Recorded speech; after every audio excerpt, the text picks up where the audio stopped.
she's a friend to us. She's been to our campus and to various ethical meetings on campus. So it's a pleasure to welcome you again here today, Marsha.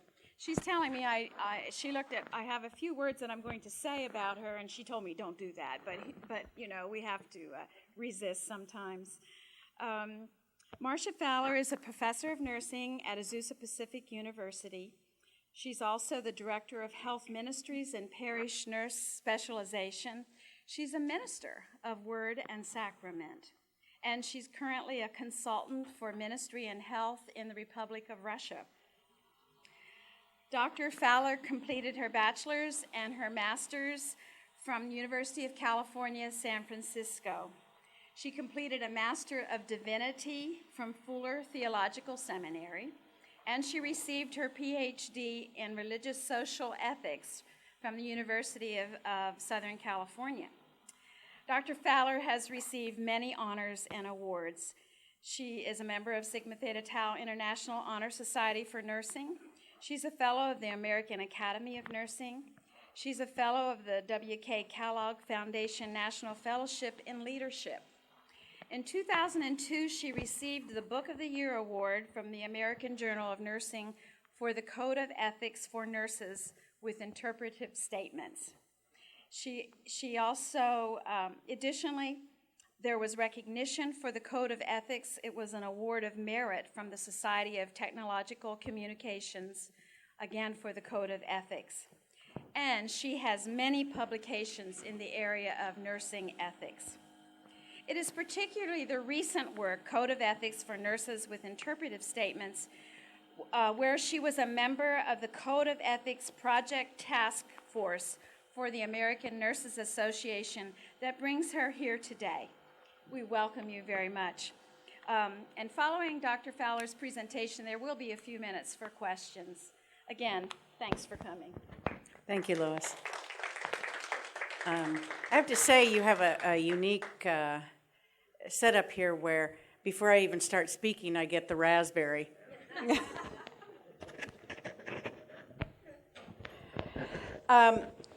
I know it's customary to save time for questions at the end. If you feel like asking questions in the middle, feel free. What I thought I would do is give you some background on how we got to where we are now with the code.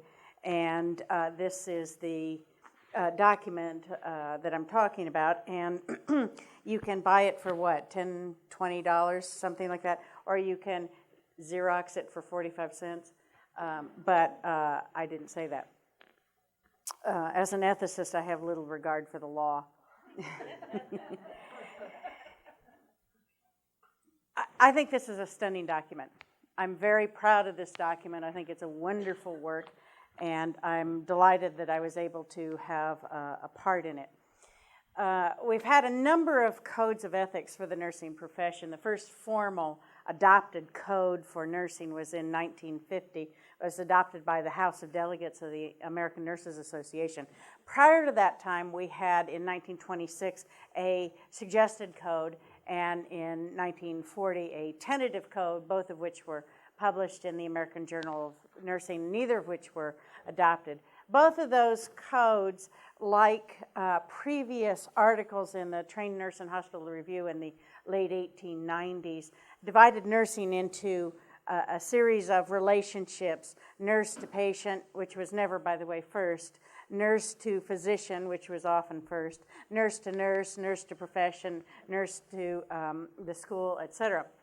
And that sort of relational style of talking about nursing and ethics was retained into the 1940s and appears actually covertly in the 1950 and successive codes, where things are organized: nurse to patient, first three provisions; nurse to nurse, couple other provisions; nurse to self, one provision; nurse to physician, and a couple provisions, and so forth.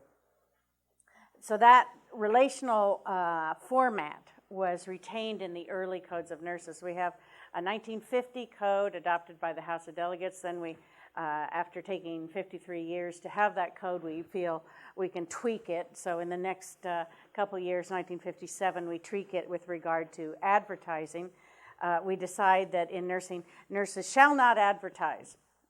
And we shall not advertise because professions do not advertise, and by gum, we are a profession.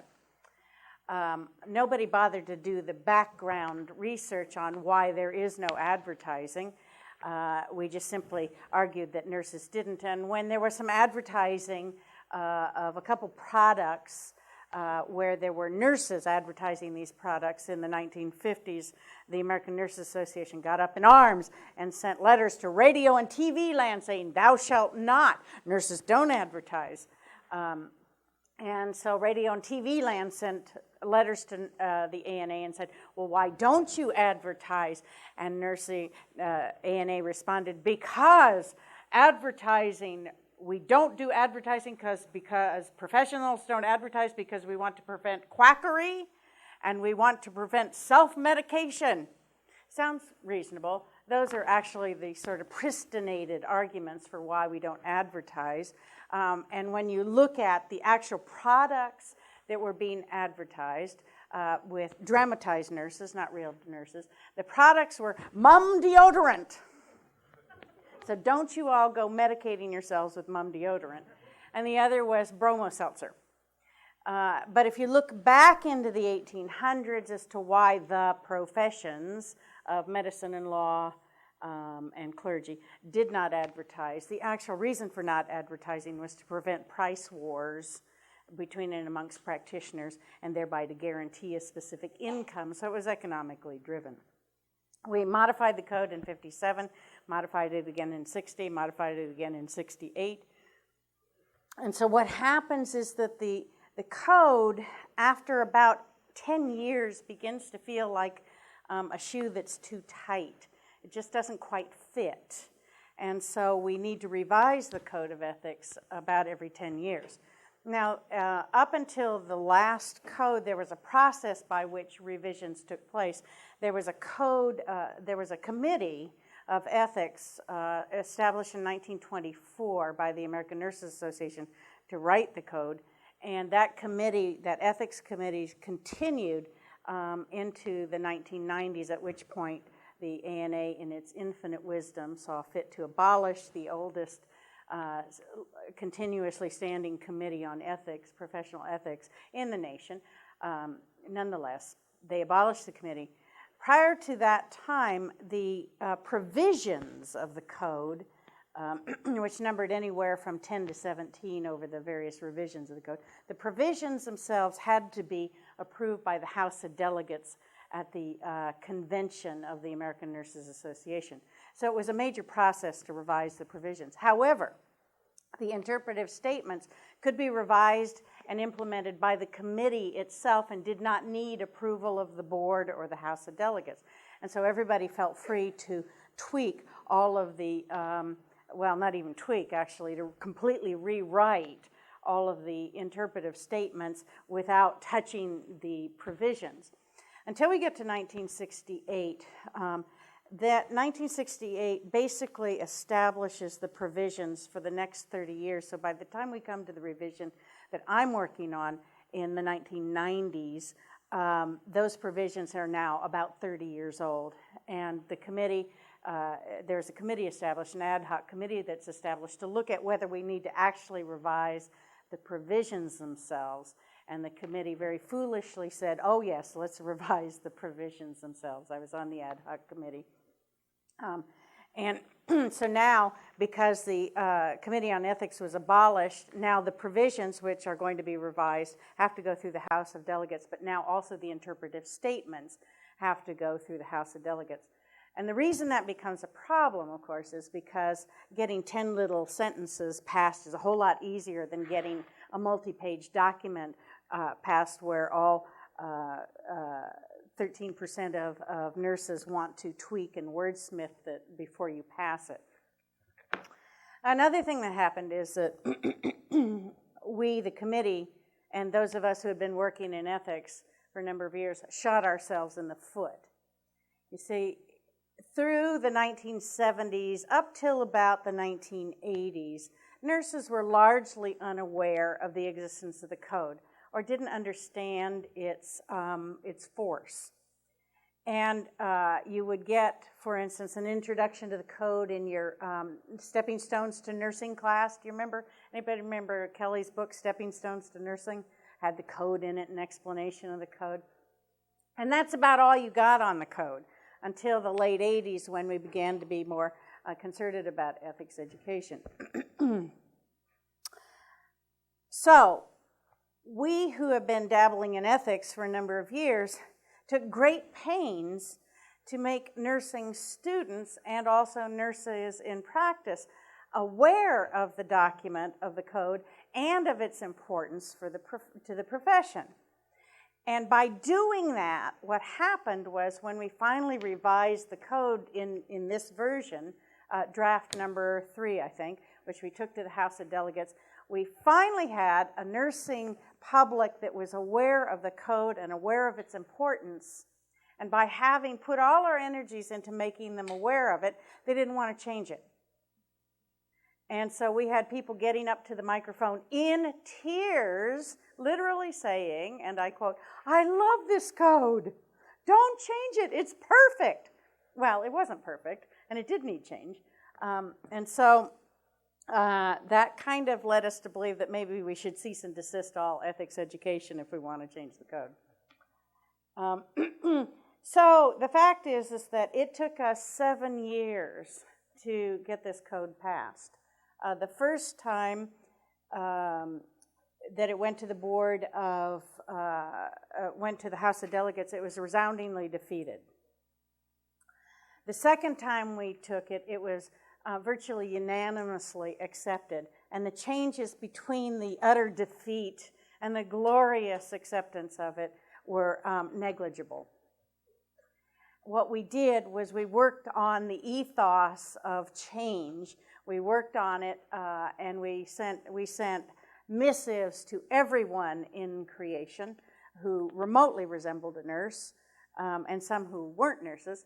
And we badgered them, and we nagged them, and we sent them so much information that by the time we got to the second convention where it needed to be approved, they said, "Oh, we thought we did that already. Oh, well, let's just vote yes. Get these people off our backs." So they accepted it.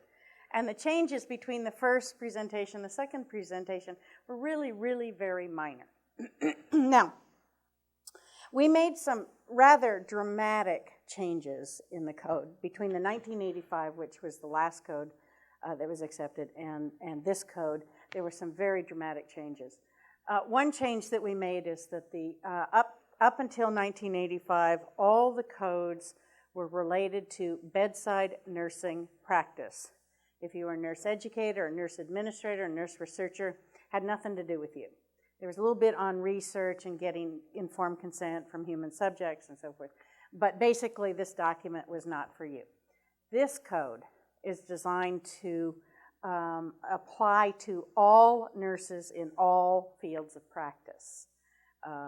And so it is directed toward administrators, researchers, educators, scholars, practitioners at any level of practice, and the bedside nurse. So this document is dramatically different in that it applies to all nurses.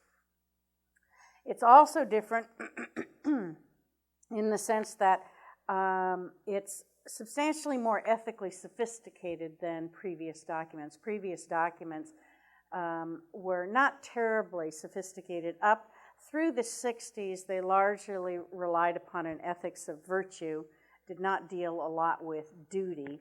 And then with the bioethics revolution, the codes shift toward an ethical principlism, which subsequently we find to have some problems. And we shift away from that divide that had previously existed, or we created the divide, up until 1968, the code addressed your personal private ethics as well as your public ethics or your professional ethics.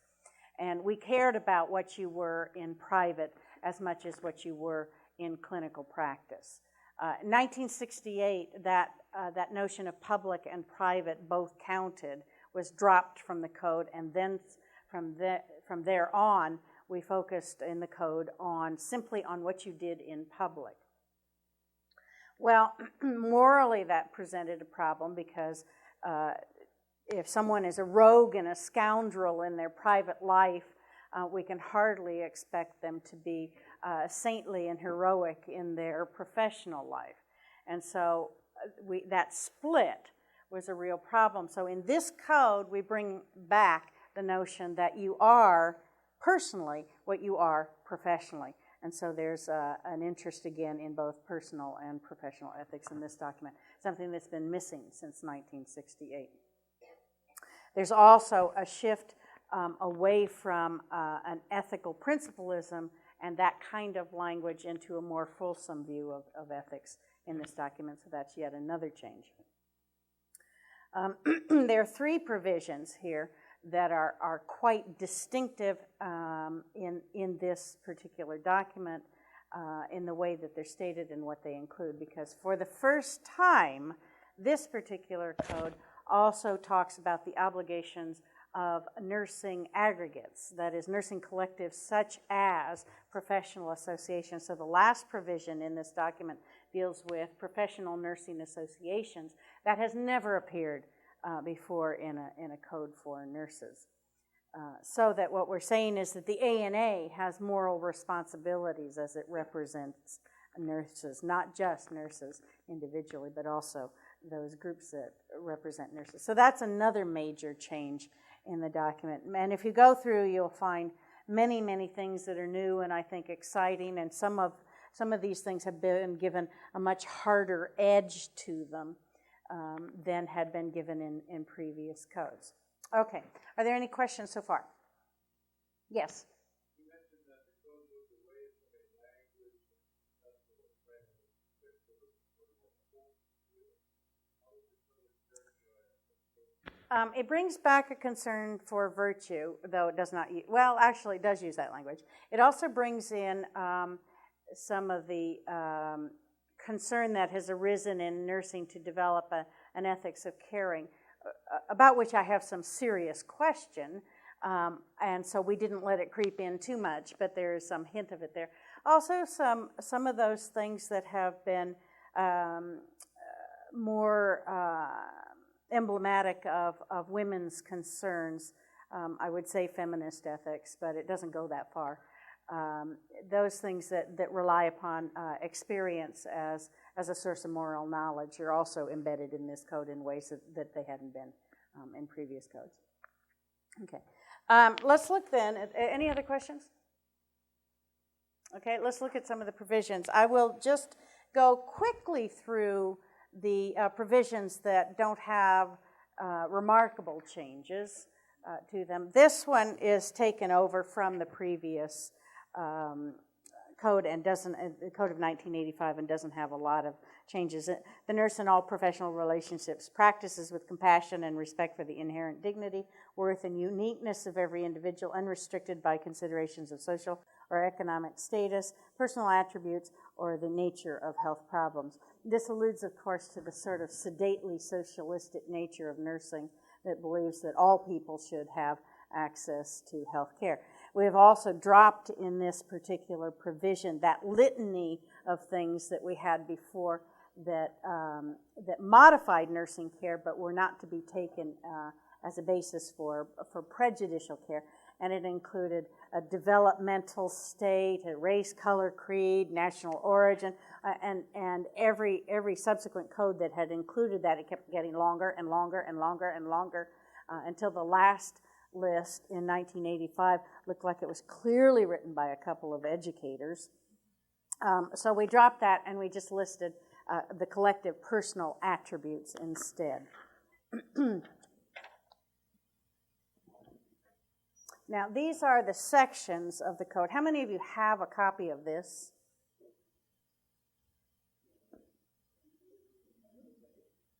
See? Did you get this in your Stepping Stones to Nursing class?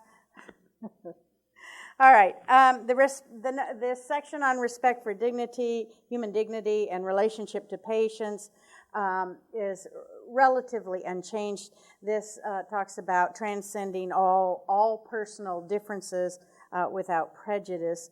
The nature of health problems repeats many of the themes that were found in the previous code. However, there was a battle on the committee about end-of-life care and whether nurses could actually kill patients or not with without moral blameworthiness. And by a hair, I managed to lead the charge against nurses killing. And so nurses participating in killing patients is still proscribed by this particular code, though my guess is the next time it comes around, that won't be the case. This right to self-determination talks about informed consent and surrogacy, and it also talks about culture and how that modifies informedness and the process of consent. And then relationships with colleagues is interesting. It's a new section that talks about being compassionate and caring, not just toward the patient, but toward your colleagues as well. There's a saying about nursing that nurses eat their young, and we wanted to include in the code that we had a responsibility to be caring toward all, including our colleagues. The second provision takes a harder edge than it has in the past, and just flat-footedly asserts the nurse's primary commitment is to the patient, period, whether an individual, family, group, or community. So that's where our obligation is. It's not to the employer. Our primary obligation is to the patient. Now, the group that we had problems with this on was the group that was the collective bargaining group. And it took a while for us to figure out why they objected to this. But the reason they objected to this is because they said that if the nurse's primary commitment is to the patient, then the nurse can never leave the patient and go home. And we said, no, the nurse can't abandon, but it doesn't mean you're stuck. And they said, no, that's going to force nurses to stay there without pay. And it went on and on and on. And then we got into this rather substantial fight with the people who were the collective bargaining end of the American Nurses Association. And fundamentally what happened was they wanted the new code to be a labor manifesto. And I said, get off it. It's in a code of ethics. We're not doing that. If you want a labor manifesto, you write it yourself. We want this to have more labor relations in it. And I said, nope. And so it was a really significant battle. And they did have the power to roadblock this. So we had to, at some levels, compromise. But we weren't about to give up the notion that the nurse's primary commitment is to the patient. This also talks about conflict of interest, and this is a financial conflict of interest that it points out for nurses, taking account of nurses' roles in working for drug companies and so forth. It talks about collaboration, which is not just cooperation. Previous codes emphasize cooperation with other professions. Here we're talking about collaboration, and it talks about the distinctive nursing contribution to patient care. And I think that's a lovely thing to have in there. And it also enjoins nurses to have a voice in patient care. It also talks about non-clinical collaboration. Also talks about professional boundaries, that nursing is not a friendship with a patient, that nursing does have boundaries, and the boundaries are established by the purpose of the relationship, so that section here, professional boundaries, is rather new. Provision number 3, the nurse promotes, advocates for, and strives to protect the health, safety, and rights of the patient. This is not dramatically changed from the previous code. And so there's not a lot to say about that. It talks about confidentiality, says it's not absolute. It talks about protection of participants in research, so that we took that 1985 provision that was almost exclusively on research and kind of put it under this particular provision and talked about protection of patients, talk about patient choice, informedness, that the data itself is protected, and the research should only be done by qualified persons.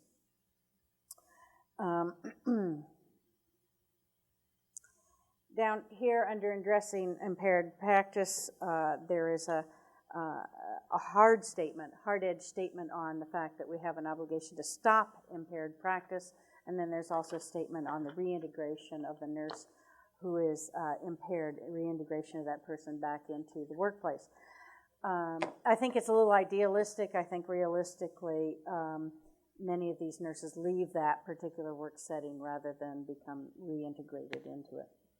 All right, now, provision number 4, the nurse is responsible and accountable for individual nursing practice and determines the appropriate delegation of tasks consistent with the nurse's obligation to provide optimum patient care.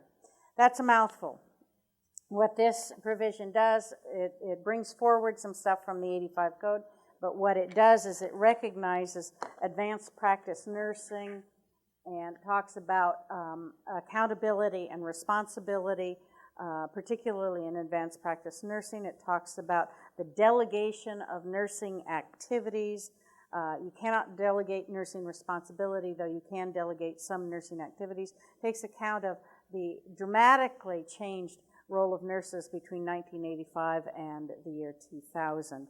So this is an important enhancement to an old provision. Now we come to the most controversial, which also happened to have been mine, the provision, most controversial, and the one that kept blocking it, but I persevered, and it's in there, and I'm glad it's in there. The nurse owes the same duties to self as to others, including the responsibility to preserve integrity and safety, to maintain competence, and to continue personal and professional growth. This is a provision on self-regarding duties that has never before appeared in a code of ethics for nurses. This is my attempt to be concerned about the nurse who gives too much and burns out. That is wrong, and the nurse should take care of the nurse's self in a variety of ways. Preventing burnout is one. And so what this talks about, brand new provision, is moral self-respect, the duties that the nurse owes to self, self-regarding duties. It talks about professional growth and the maintenance of competence. Competence affects one's self-esteem. Competence affects one's self-respect. Competence is not primarily other-regarding. It's primarily self-regarding. And so competence is one of your self-regarding duties. We have under this section on competence, we have discussions of self and peer evaluation of practice, and we also have the notion of lifelong learning. Under wholeness of character, we talk about the personal and the professional is the same person. So that what you are in your private life, you really are in your professional life, and that private and personal ethics must not be separated, that they're the one person, so that one has to be concerned about consistency, but also about authentic self-expression morally in the clinical arena, and one has to engage in the open exchange within the community of moral discourse. That is, if you feel that something is morally wrong as a nurse, you have an obligation to speak up. You have an obligation to be who you are morally and to express it in that community of moral discourse. Then under preservation of integrity, this is an aspect of wholeness of character as well, but I think it needs specific emphasis. By the way, the wholeness of character provision comes out of my concern as a Christian, in part to be able to express my faith. So if a patient says to me, well, what do you believe? I think we have a right to say what we believe. And so that wholeness of character also encompasses your faith. It doesn't encompass proselytizing, but it does encompass an expression of your faith. And so that wholeness of character is be who you are as a Christian as well. Okay. Preservation of integrity. This particular section acknowledges that all of practice is a matter, and the whole world is a matter of compromise, and there's nothing intrinsically wrong with compromise as long as It's integrity preserving compromise. And so that's the emphasis of this section, is integrity preserving compromise. Once you cross over that line, which you must never do, but once you cross over that line, it's a moral downhill slide. I think this notion of compromise is a tricky sort of thing. The practice of politics is the practice of compromise. And we have good politicians and we have evil politicians. And the difference between the two is the good politicians didn't cross the line. I'm setting aside questions of efficacy, but the good politicians morally did not cross the line. They retained their integrity in the compromises they made. The evil politicians, if I may say, managed to cross that line. They eroded their integrity and moved down that slope toward any compromise that would get the job done. In nursing, compromises must be made. Nurses will have a value structure. Medicine will have a value structure. Physical therapy will have value structure. Everybody who has a piece of the patient will have a value structure that's not necessarily the same as the other profession. And sometimes you'll be like this. Compromise. But make sure it's an integrity-preserving compromise. Sixth provision is the nurse participates in establishing, maintaining, and improving healthcare environments and conditions of employment conducive to the provision of quality healthcare and consistent with the values of the profession through individual and collective action. You can see who had an influence on this. Again, it's that same collective bargaining wing. We did put that in there. We didn't say collective bargaining, though. We said collective action. Because collective action is broader than collective bargaining. We talked about a number of things under this provision that are, I think, important. The first is we bring back that, Mark, this is a virtue, part of where the virtues come back, influence of the environment on moral virtues and values. And we talk about here creating an environment that will allow the virtues to flourish, and the responsibility of nurse administrators in particular to make that happen. Now, I had written a large part of this, and I kept saying, all right, we want to construct a moral milieu that will allow the virtues to flourish. Well, they kept telling me they didn't want to use the word milieu because nurses wouldn't understand the word milieu, and so they kept saying, no, we can't use that. And so for 7 years, I have a battle over the word milieu. It's not in there. I lost. It talks about virtues. It gives a definition of virtues. It talks about excellences in nursing. And it talks about the milieu that we need, the environment we need to support those.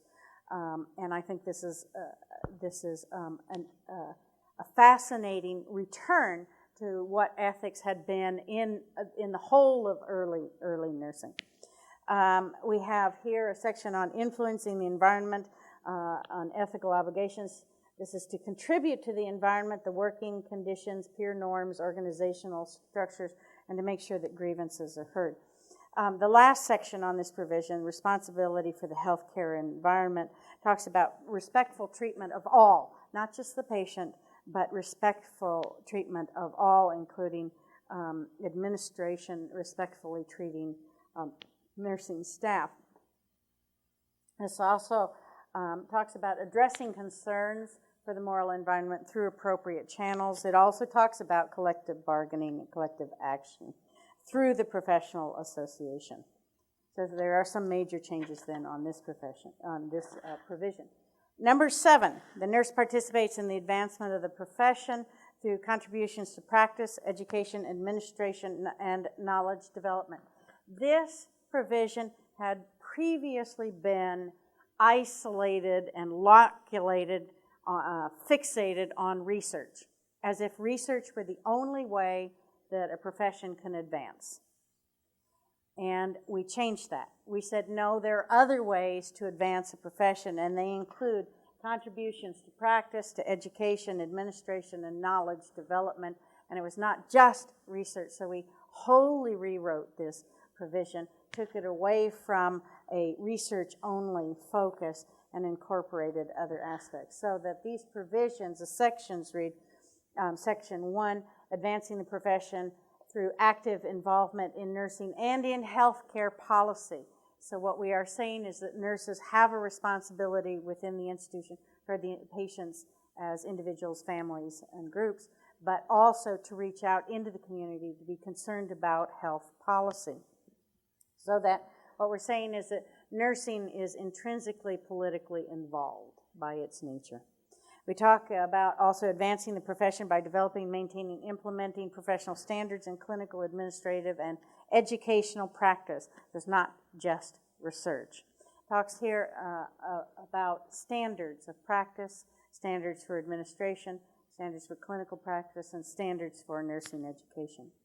The third section here talks about advancing the profession through knowledge development. That's largely, but not exclusively, research, dissemination, publications, as well as presentations, and application to practice. So this focuses on scholarly inquiry.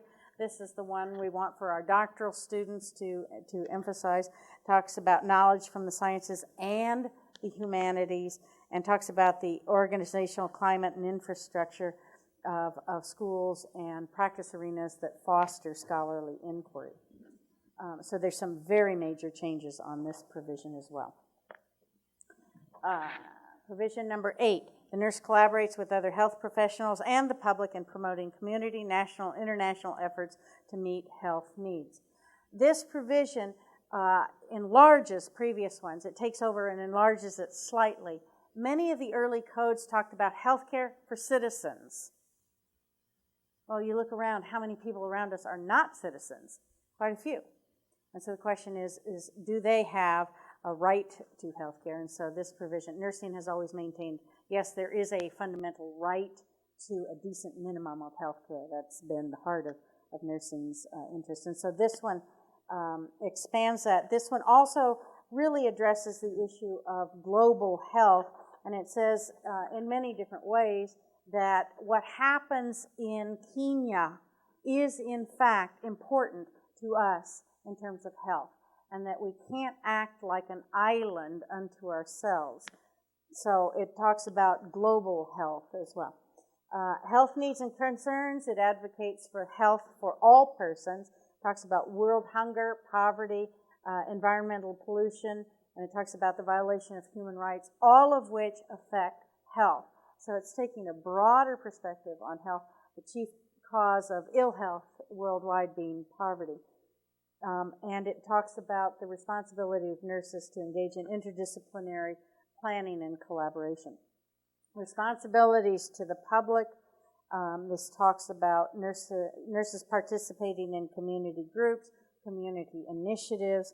It talks about cultural diversity and recognizing and affirming human dignity within that understanding of cultural diversity.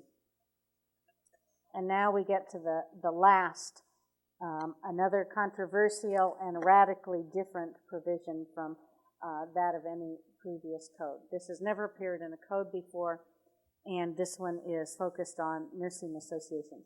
The profession of nursing, as represented by associations and their members, is responsible for articulating nursing values, for maintaining the integrity of the profession and its practice, and for shaping social policy. Dramatic difference. Brand new provision, never before seen, and it embraces the 3 functions of social ethics. This is, in essence, a social ethical provision, and it talks about reform, which is the first function of social ethics. It talks about what we call epidictic discourse, that is the assertion, the public assertion of in our speech and in our documents of values, and it talks about reform. Again, the first kind of reform that we're interested, however, is reform of the profession, cleaning up our own house. The second kind of reform that we talk about is taking the values of nursing and moving them into society and reforming society. So this is specifically a social ethical provision. It talks about the professional association's duties to assert the values of the members to society. It talks about critical self-reflection and evaluation of the profession and the professional association. And it talks about the professional association in its communications with society. Profession carries out its collective responsibility through professional associations. Talks about professional association accountability to society, that notion of the social contract, but accountability to society through the code, through standards of practice, through developing nursing knowledge, and through other forms such as certification for nursing practice. Intraprofessional integrity section deals with the members of the nursing profession are to function in accord with the profession's values, and it talks about power structures over against meaning and value structures, which would be your ethics, and the power structures which get things done, and how there has to be a balance between meaning and value structures and power structures. And then it talks about social reform, and here basically it takes a stand that nursing ethics is intrinsically political by its nature.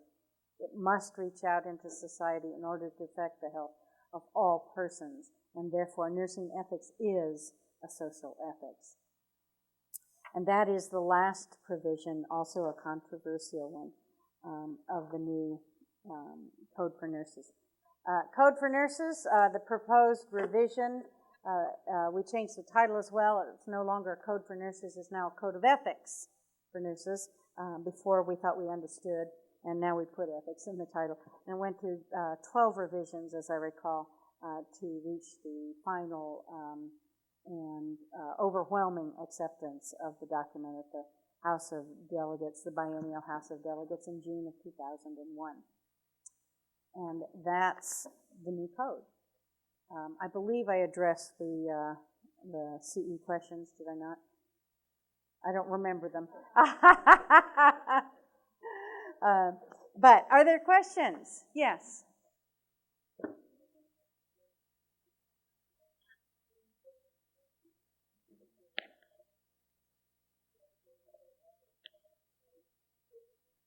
Mm.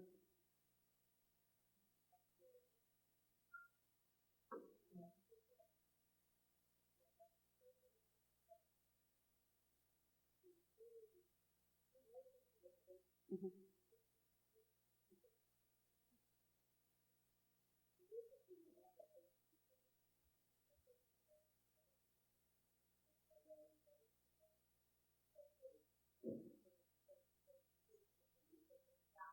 Mm-hmm.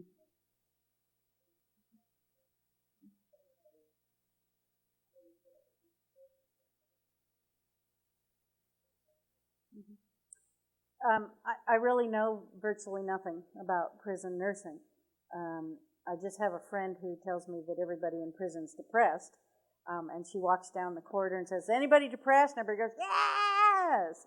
And that's all I know about it. My guess is that you're dealing with a couple different kinds of moral problems. One for the nurses is the issue of dual loyalties, the loyalty to the state, which has incarcerated these individuals, and also the loyalty to, as it were, obligations to the patient per se, and that's a part of the conflict. I think the other part of the conflict, my guess would be, is the sort of infrastructure of the whole penal system. That can't be addressed on a local level. That has to be addressed at the Provision 9 level of getting nursing active in addressing issues of prison-based health care. The other can be addressed, I think, to some extent, not a lot, but to some extent on the local level. I think that nursing is willing to address those issues. When I was on the ethics committee, or when I chaired the ethics committee, we put out statements on nursing participation in capital punishment. We put out a statement against torture, those sorts of things. So I think the profession is per se willing to make a statement about prison nurses and become involved in those sorts of issues. There was another hand up. Yeah.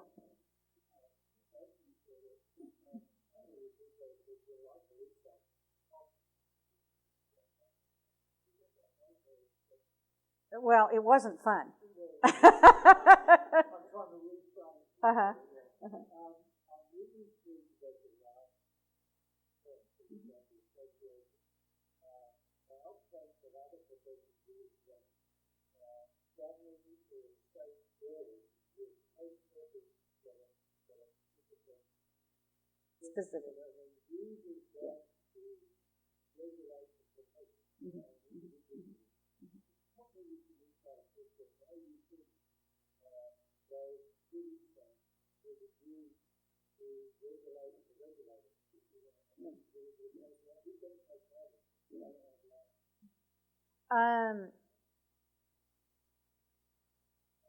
For a long time, a number of the states actually took the official code and put it into regulatory law.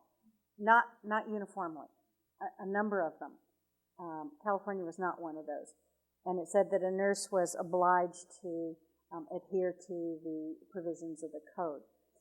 That has, over the past decade, well, probably over the past 15 years, has moved away. But what has happened has been that state boards of nursing, for instance, California State Board of Nursing, has picked up concepts that were in the code. For instance, State Board of Nursing in California picked up the concept of advocacy and put it in the nursing, the business and professions code, that a nurse must serve as a patient advocate, so that they're picking up notions from the code and implementing them in regulatory law. But they're no longer wholesale adopting codes, and I think that's true for most states now. Did that address your question? Lois. Could you comment a bit more on this issue of nurses do not killing? Euthanasia. And euthanasia.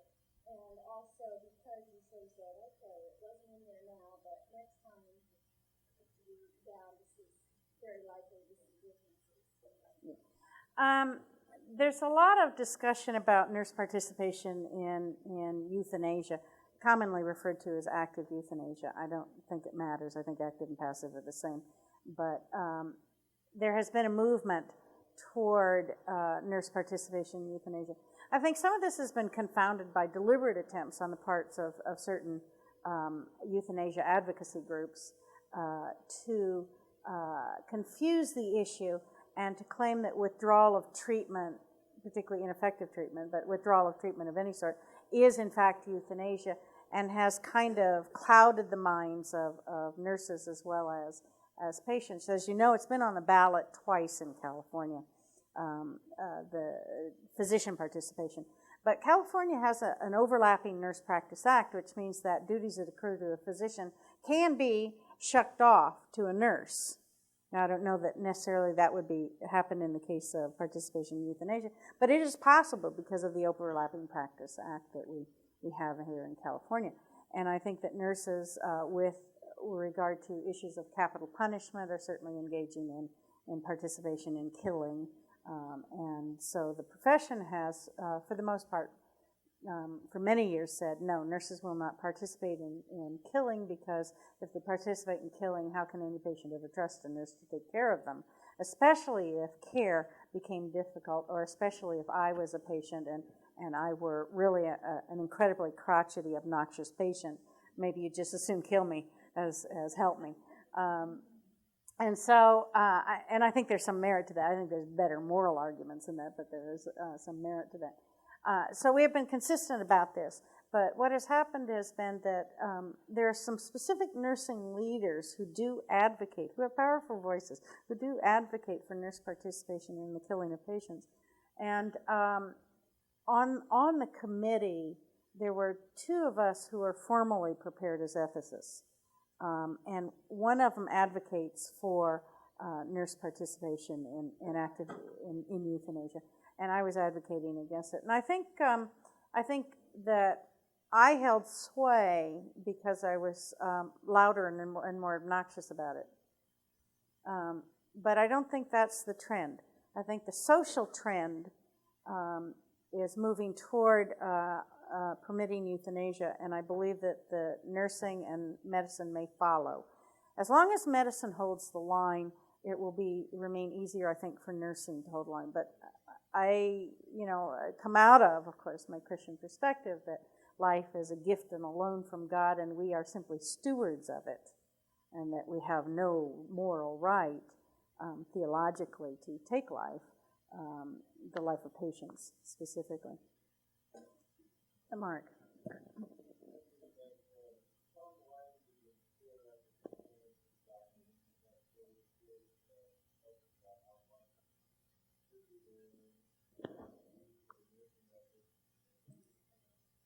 Well, there's a big argument over whether there is, in fact, an ethics of caring.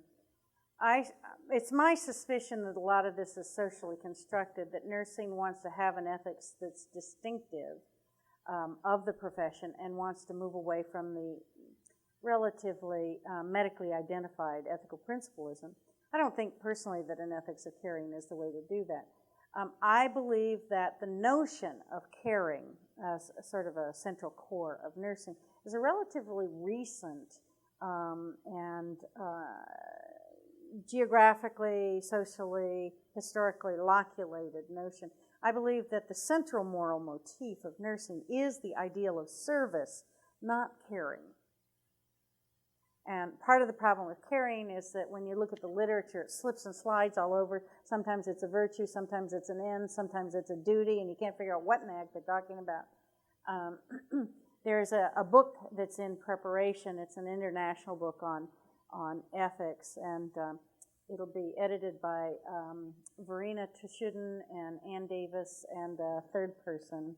There's going to be a very, very good, very fine critique of an ethics of caring in that book. I think that much of that notion of an emphasis on an ethics of caring has to do with us wanting to be distinctive.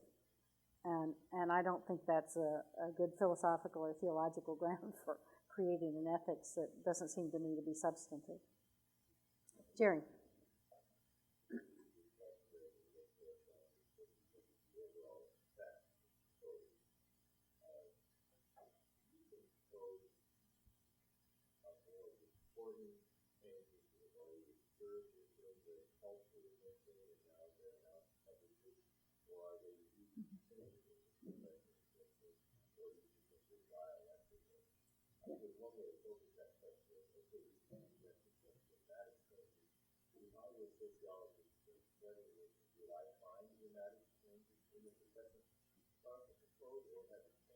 Yeah. I think it's a little of all of that.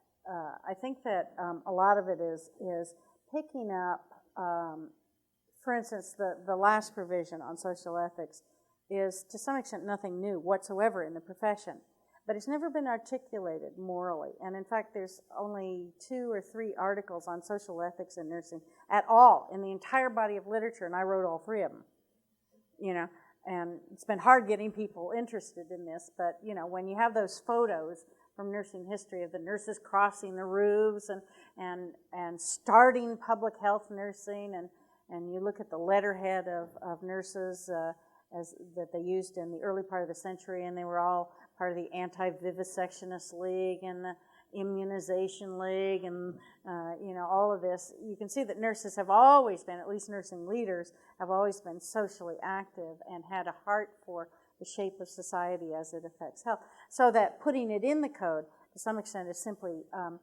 highlighting our history. So it's to that extent nothing new.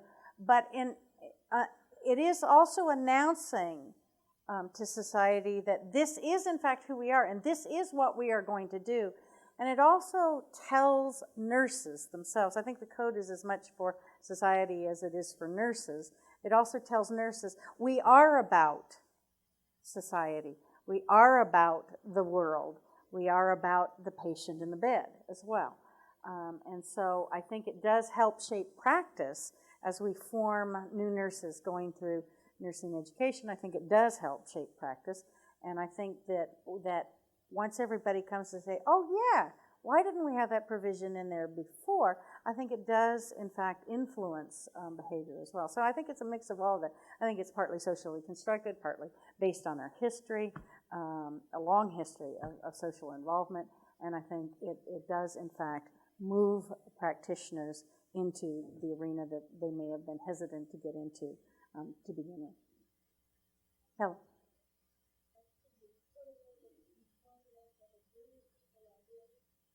Yeah, it does. Sorry. We do need to collaborate. Yes, it says that nursing doesn't have a lock on the whole of healthcare. And where the patient benefits by collaboration, the nurse does have a duty to collaborate. So, and given that it emphasizes not just the nurse at the bedside, it would also mean that educators and nurse scientists and so forth should collaborate with one another as well.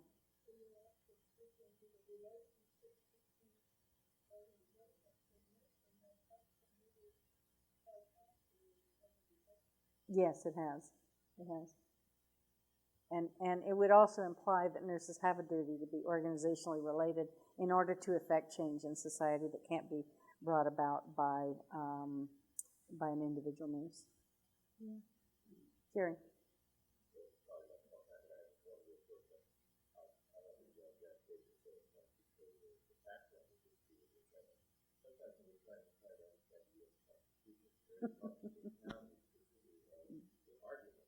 Right.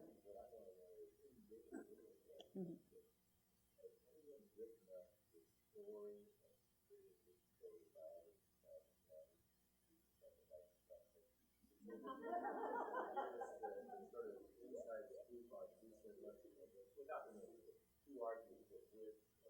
But putting the names in is what makes it interesting.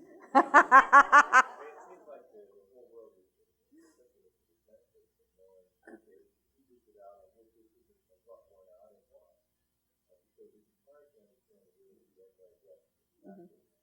Yeah. I think you're right. I think it's important. I've never had an affinity for martyrdom.